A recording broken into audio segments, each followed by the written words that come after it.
Hello, I'm Colie Otzel. Welcome to America's Salon Academy, the podcast. I believe that success leaves clues, so listen closely as I discuss life and business with some of the world's best hair artists. My guest for today is an on-air personality you can see on HSN, QVC, and the Shopping Channel. He is a Farouk Systems brand ambassador and is an international artist. He has been doing hair for 23 years and is the owner of James Bradley Salon in Jamestown, North Carolina. My guest for today is Bradley TUGGLE. Hi, Bradley. How are you? What's up? How are you? I'm great. Thank you so much for being I here. sounded really country saying that. I was like, hey, what's up? How are you? Yeah, you definitely Southern. Yeah. I sounded really Southern on that. So, all right. I'm so excited for you to be here. You're one of my really, really good friends. I actually love everything that you do. We worked on QVC together. We've done a few hair shows and things like that. So, Yes. So excited to have you here. Yes, I'm excited. I'm excited to be here talking with you, Colie. You're one of the few people I do enjoy talking to. Oh. Thanks, Bradley. Yeah, we'll definitely have a good time. No, the QVC thing was fun. We always had fun going there and hanging out and kicking it. Yeah, that's one of the best things I think about you. You have the greatest personality, like anybody who and your smile, it's like you just make people happy and you're just so inviting. And I think that's one of the best things about you. Well, good. Thank you for saying that. Sure. Makes me feel good. All right. So just a few questions for you today. Let's start with, where are you from? A little small town in North Carolina called Eden, like Land of Eden. So Okay. that's where I was born, grew up, and kind of stayed there for close to 20 years and ventured out to Greensboro, which is, third biggest city in North Carolina. So I've been there ever since, been in Greensboro ever since. Cool. So what did your mom and dad do for a living when you were growing up? My father was a high school principal, and my mother was a school teacher. So I could never, ever get in trouble at school because my dad was friends with everyone, all the principals and all the teachers. So anything I did, they would call him directly. And yeah, I had a rough time. Oh my. I knew if I didn't get in trouble at school when I got home, he was going to get me pretty good. So, but no, he's the best. And, my mother was definitely the best ever. And she passed away of breast cancer in 2010, but I miss her every day. Oh, I was actually just thinking about my mother. There's nothing like your mom. Nothing. You'll never have another relationship on earth like you do with Nothing. your mother. Yeah. No, and I see people sometimes take that relationship for granted and arguing with their mother and things. I was like, I just don't get that. Like me and my mom, I had a great mom, so I don't know. I just don't understand that side of the whole taking that for granted and arguing with them and things like that. Right. So what types of things did you guys do for fun when you were growing up? We spent a lot of time in sports. I played a lot of basketball at the boys club and, play with my brothers and stuff like that. We did a lot of sporting events and things like that. And, my family, we would go to NWA wrestling on Saturday nights in Greensboro. That was like the big thing. And, that still kind of sticks with me a little bit today. So, everything we did, I like I said, I have a great family. I've always had a great family, and, we've always been super tight, all of us, which, you saw where that in Orlando where me and my brother got to hang out and do a class together. That was cool. Yeah, that was honestly one of the best classes that I had been to. You guys have obviously you're brothers, you have such great chemistry, and it comes across that way as well. So, yeah. Complete opposites, but can, definitely get on the same page and have a good time together every time we talk. Right.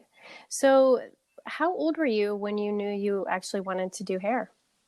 Well, Wayne was in barber school. So when he was in barber school, he would bring his clippers and tools and things like that home.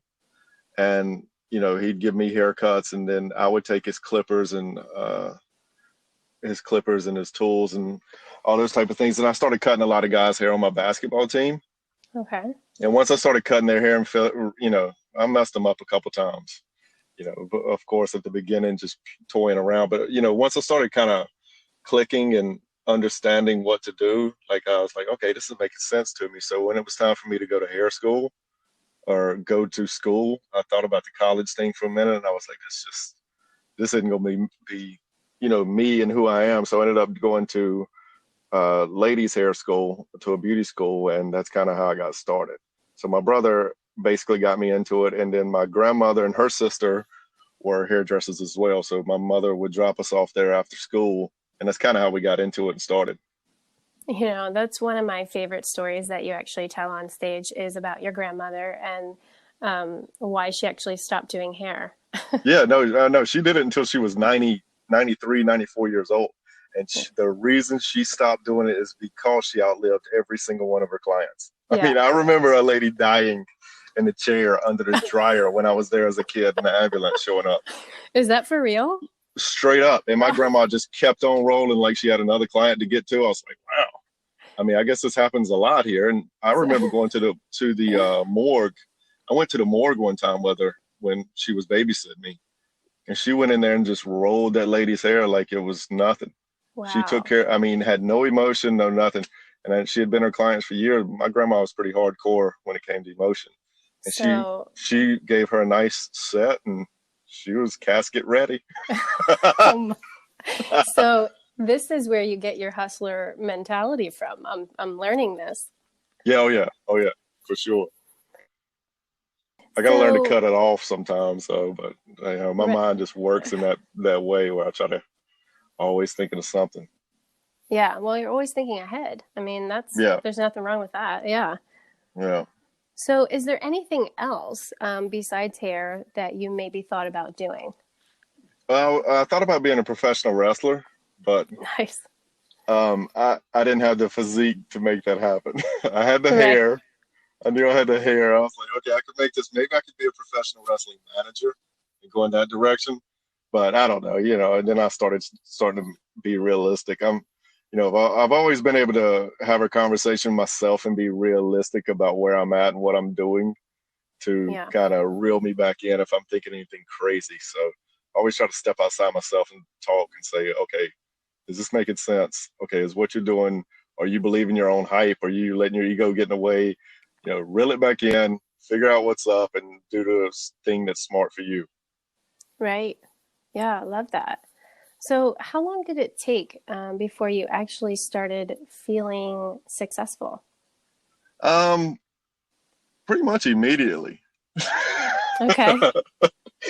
That's kind of a cocky statement, but I mean, as soon as I got into doing hair and it started clicking, uh, um, you know, when you start knowing I think it was more of the experience of how to deal with clients on an everyday basis. And I learned that pretty quickly of, um, if they say they want a certain type of style or look, it's not necessarily what they mean and things like that. That took me a little bit of time, but as far as the hair side goes of it, I've always felt like some have been pretty natural at doing a lot of things. Yeah. So I That's mean, and, then once I started going and actually started making some real money, I was like, okay, this is cool. I'll be able to make this work. And the business side of it has always intrigued me more than the hair side of it. Yeah, which is really interesting because a lot of us are not like that. A lot of us would do anything for free because we just love it so much. Yeah, I'm not like that at all. Right. I'm definitely not that guy. Yeah, I believe me, I love doing hair, and I do enjoy it, and I can't think of anything else I'd rather do. I still love seeing my clients every day, but like if I have a client that comes in that's a headache and annoying, like I have no problem telling them to get out of my chair. Like I want to come to work and have a good day and enjoy the clients I have, and the ones I have now are just they're great, they're amazing. The people I work with are cool, so I enjoy going to work. But if there's hiccups in the way, I eliminate those hiccups immediately, even if it's a bad employee, bad staff member, bad coworker. I get rid of them. I don't want to be around it. Right. Honestly, I think that's one of the reasons I really enjoy learning from you or attending your classes or working with you is because you do have another side to you that not a lot of us have it doesn't, I guess we don't, it's not that we don't have it, it's that it doesn't come as easily. You know, the Yeah. first love is the art, and then the Yeah. second is like, now I have to figure out how to make this a business. Right. And so you've already sort of figured that out, and that's a lot of what you teach, which is so valuable to so many of us. Yeah, and I think that's the main thing that's really missing in hair school and missing in even in school in general, is how to deal with everyday life. Because I mean, you can be the best hairdresser in the world, and I've seen amazing hairdressers and worked with amazing hairdressers that were horrible at business. And if the business side of it's not working, and you don't know when to pay your bills, how to pay your bills, how to keep your money in check, and your what's coming and going, that's the biggest part of it.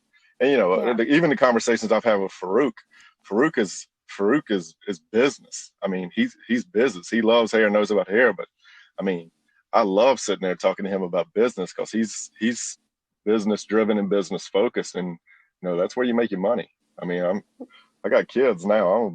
I got to do what I got to do. Right. Yeah, definitely. But I've always enjoyed that side of it. I mean, it's always been intriguing to me too, about how to promote stylists, how to get stylist names out there, how to promote my salon, how to promote myself and continue to grow and, do things that are different yet still goes in line. Sometimes you can get so different that it turns weird. But, yeah.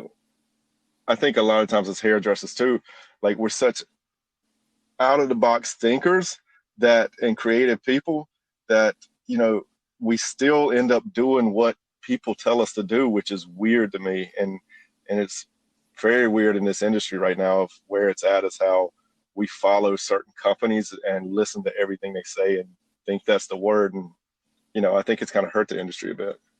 Right. So there's two sides. Okay. So there's hairdressers that have been in the industry, like you and I, before social media hit. Right. And then there's now hairdressers that are in after the social media has hit.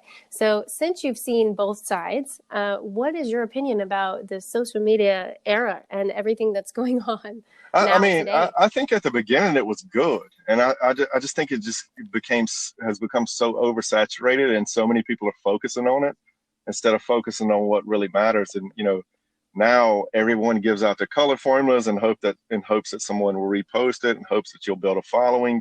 But, to me, in my opinion, from what I'm seeing here lately, especially within the past year, those days are over. The people that grew and became successful because of social media, and you see, I mean, and they're friends of ours and stuff, but they deserve that because they're good hairdressers and they got discovered. To me, it's kind of like American Idol. They were great singers and they got discovered, and they deserved it. They just had to go a different avenue of getting discovered. But then it gets oversaturated, it gets boring, and then everybody's trying to be an influencer. And I think it's hurt the industry. I definitely think it's hurt it in the past 5 years from what I've seen. But it's slowing down, it's dying down. It's time for that change to come back around of, getting back to hair shows, getting back to, going to classes and things like that, instead of learning everything on social media. Yeah, I agree with that. I feel it. I mean, I honestly feel it coming. Like, the more I look, I feel it coming. I feel like those days, there's not going to be any new influencers that are going to become, I think they're going to try to force a couple more years down our throat. Some of these companies are going to try to tell us who we should be following for the next couple of years, but I don't think it's going to work. I think it's gone. Yeah, the thing is, I think because social media, everybody's been able to feel heard, right? Like, everybody has a voice now, and everybody can say and do whatever they want to do, which is great. A lot of people can have that platform to be able to do that.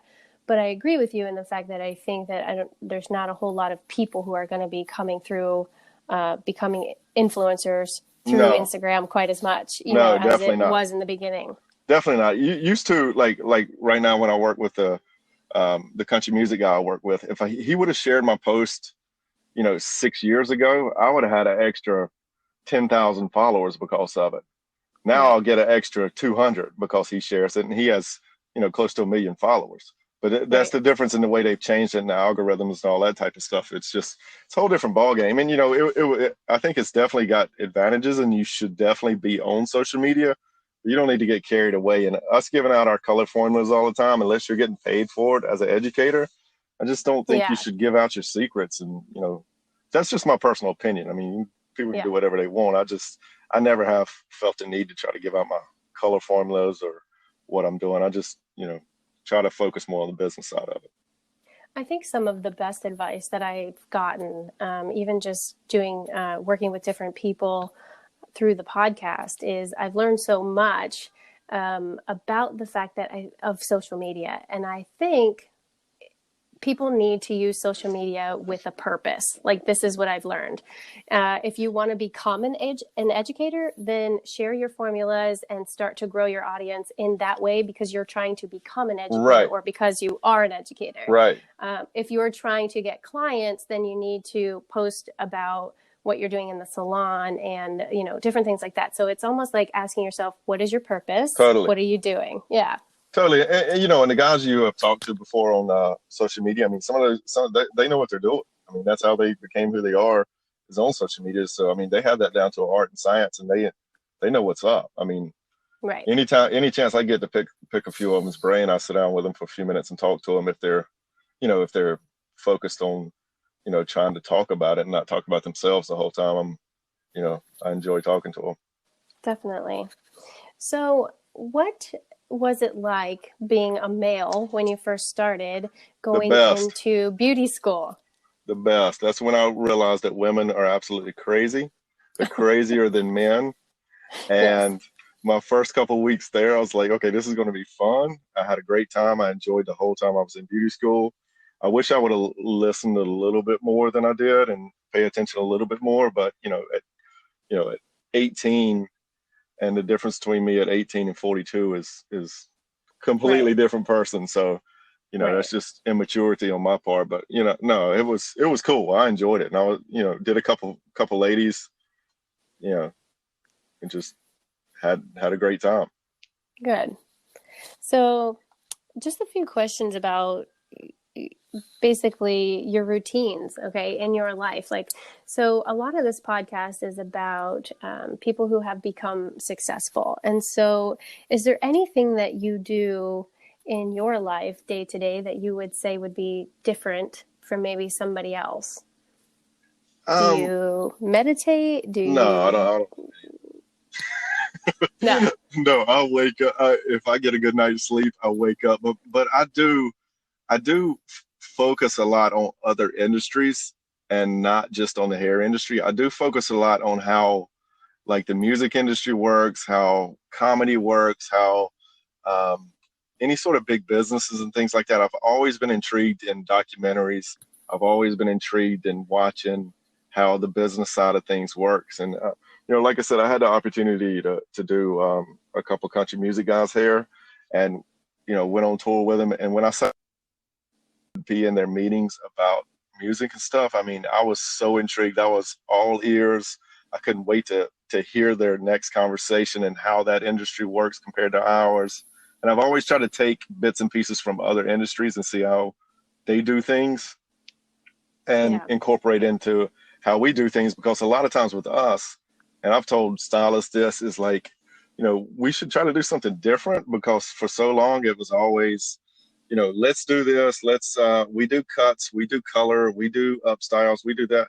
What salon doesn't, though? Like, when people do commercials and promote themselves, that's what they're saying. Every salon is saying that. So why not try to say that you're, you know, not necessarily doing something else, but have a different outlook on how to film a commercial instead of saying your basic everyday things you do. So I look at it in a different aspect and look at it from more like um, you know, it's just always intrigued me listening to the business side of things and seeing how other things work. Like I used to love following Puff Daddy on Instagram, because all of his everything he talks about is always about money, and he's the best self promoter in the world. Yeah. And just watching how he does things, how he's built, um, young artists into big time stars, how they piggyback off of each other and things like that is the way I think a business should be run, is, help each other out as much as you can. And, if people are against each other, they don't need to be on your team anyway,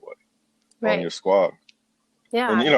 I've never really been big into that whole team atmosphere either, which is, Which is another reason I like you a lot, Yeah, Bradley. I There's mean, and it's not that, it just seems so cliche. Like when people talk about it, it seems like such a canned answer.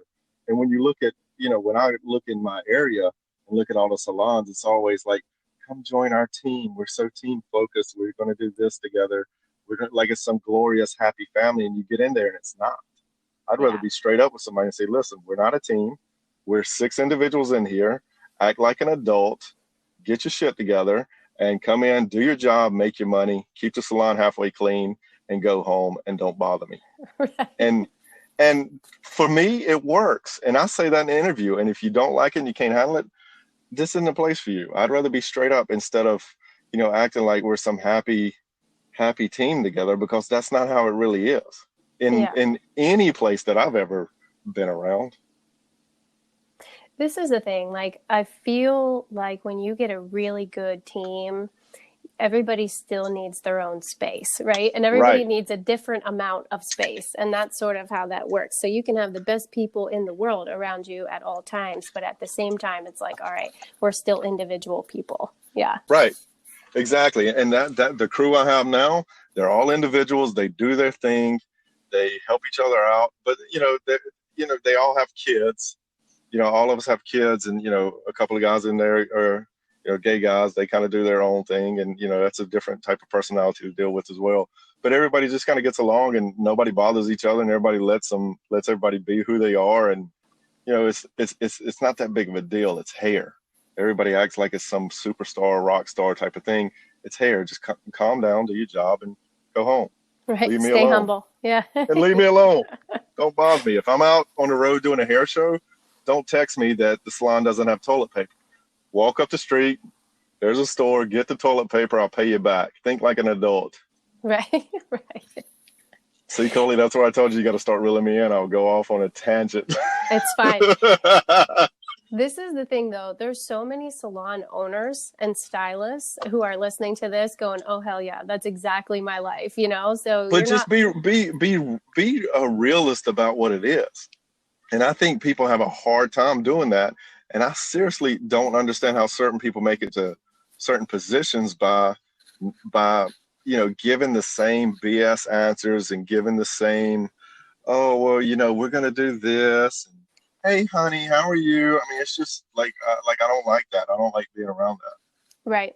Yeah, agreed. Me either. It's just fake people tend to bring you down, so it makes it hard. And that's why you and I've always had great conversations, got along, because we just shoot it straight to each other. This is how it is. Let's not get carried away, Yeah. and it's It's, just yeah. even going out on the road and being on the road. Sometimes I walk into those hair shows and I see some of those people just trying to be so over the top and trying to do and I get it. I mean, they're trying to make their mark and stuff, but I have a hard time stomaching. Right. So, what advice would you give to stylists or salon owners who would want to come through the industry and do some of the things that you do currently? Well, I mean, the best thing is definitely get with a brand and get with a company and start to educate, and learn as much as you can and try to just work your way up. I mean, that's what I did. I was just lucky enough to get discovered, when I did a small hair show in Greensboro, and a guy from Wall Clipper was there, and he kind of pulled me aside and was like, hey, I want you to work for Wall. So I went and worked with Wall for a couple of years and worked my way up at Wall, and those were a great group of guys and girls. And then when I was doing a hair show in New Jersey, Farouk kept walking by my stage. I was like, who is this guy? Who is this? And when I got off stage, he pulled me aside. And as he was pulling me aside, I swear, this dude came by and he was like, dude, that was a great show you just did. And I was on like a 4x4 small little stage cutting hair with a clipper. And Yeah. Farouk was like, tomorrow when you get home, call this phone number and call me and make sure you get in touch with me. So I did. And, like I said, you just got to, become an educator and work your way up as much as you can. And then, when opportunities arise, be ready and be prepared. Don't go out on the road and drink. And if you want to drink and do what you want to do, that's fine. But be prepared first and foremost. Right. It's not going out there to party and hang out unless that's what you want it to be. But, don't make up excuses for why you're not where you need to be if you're out, not taking it serious. I mean, Right. I've jumped on airplanes before, and well, after my first hair show, I knew I was in over my head at Farouk. So I jumped on the airplane, flew right out. I called Tommy. I said, "Hey, brother, I'm coming out next week." He said, "Come on." Flew right out there, paid my own way, and trained under him for a couple of days just so I could kind of know what I was getting myself. It's all about being prepared. And Yeah. when the opportunity arose, when QVC arose, I was prepared. I was ready, and stay prepared, stay ready, because you never know when something's going to open up for you. So yeah, that's excellent advice. And you are always prepared. I will say that you are always ready. You're always ready to go. And so I think that's excellent advice coming from you. Any point in your career have you ever felt fear? What types of fears have you had, and what have you done to be able to overcome those fears? Well, I think the biggest fear I had on a personal level was when I owned a salon in another location.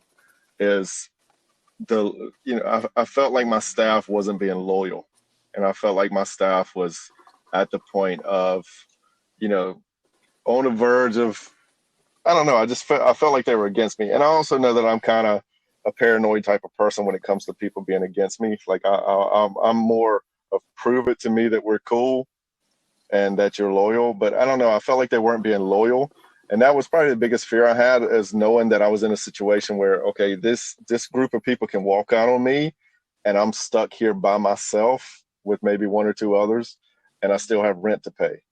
And I Right. wanted to set myself up in a situation, and I always have, is like, if I have to pay this rent, how am I going to be able to pay it with as minimal of what I can do to still make ends meet? So that night I left, I had a meeting, and I left the salon, and I started looking for a building to buy because I didn't want to pay rent anymore. So I found a building, I made a transition, and that's why I have the salon now, James Bradley Salon, because I bought the building, and I was like, if everybody in here hates me and they walk out, I'll still be able to make ends meet and pay everything on my own. Yeah. So And that was probably my biggest fear, and the least happy I was doing hair for a while. And that you know having the stress of being an owner, I was like, this is not what I signed up for, being an owner. I want to enjoy this. So I kind of left and went in a total different direction. right, which is where the independent stylist, I guess, comes from, because you sort of learned and evolved from that Totally. point. And I realized that commission side of things was not good for me, being on the road, and being an independent stylist and having a rental situation is a lot easier and better for what I'm looking for. And like I said, commission works for some people. It didn't work that well for me. Yeah.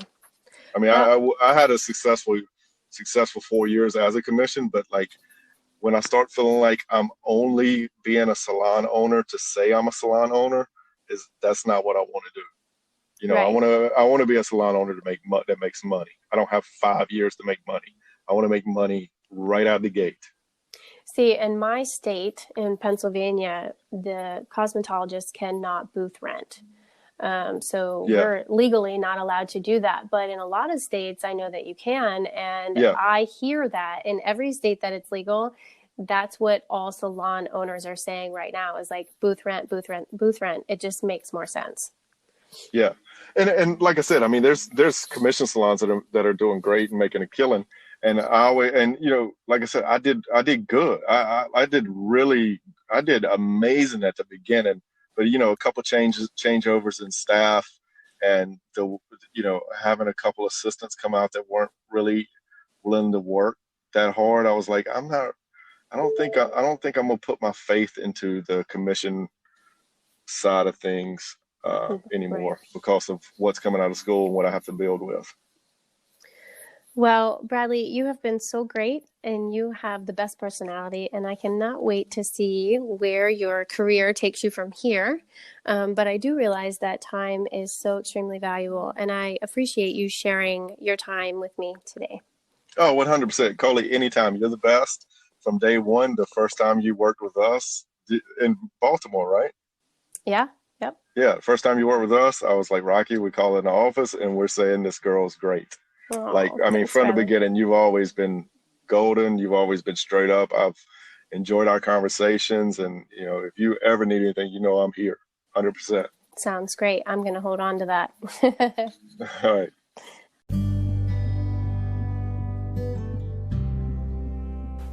I'm Colie Otzel, and you've been listening to America's Salon Academy Conversations. You can follow us on Instagram and Facebook. If you haven't yet, go to Apple Podcast, subscribe, review, and rate this podcast. Join me every other week for another America's Salon Academy conversation. Thank you for listening.